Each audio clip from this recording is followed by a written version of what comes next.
Ikaw, kung plano mo magpatato, dapat alam mo ang pinakabawal kung naniniwala ka sa pampaswerte. Now, alam nyo ba ang pinakabawal sa itato sa ang party ng katawan mo ang magtato or magpatato ka? Kasi instead of swerte siya sa'yo, magiging burden siya or magiging misfortune. Okay, ang pinakabawal po tatuan is ito pong ating likod or malapit dito sa ating abaga. Okay? So, sa likod yan at malapit sa ating abaga, ibig sabihin, pag may mole na dyan or may hole na dyan, yan po ay nagkukos. Instead of auspicious ang swerte na itato mo dyan, magiging inauspicious siya kasi pasan mo lagi. It is rarely inauspicious to putting tattoo on your shoulder, back, or spine area, as this usually becomes burden sa owner. Just like having moles on your back are considered inauspicious.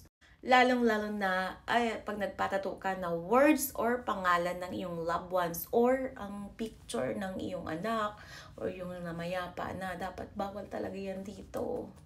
Kasi lahat ng meron ka ay mawawala sa'yo.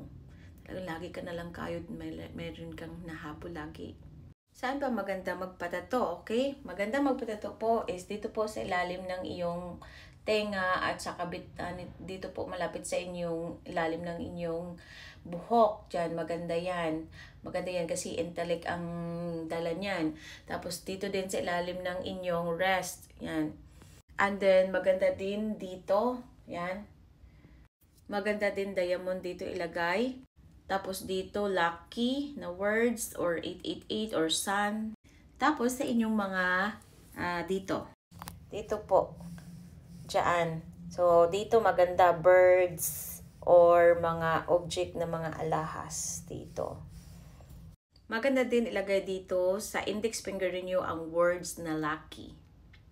Pwede din siya dito sa malapit sa may ankle. Alam nyo, kung alam nyo ang mga best part ng inyong katawan, yan po ay nagbibigay sa inyo yung mga tato ng power, strength, intellect, wisdom, at saka nag-a-attract ng swerte sa tao. Dapat inyo po itong i-take note.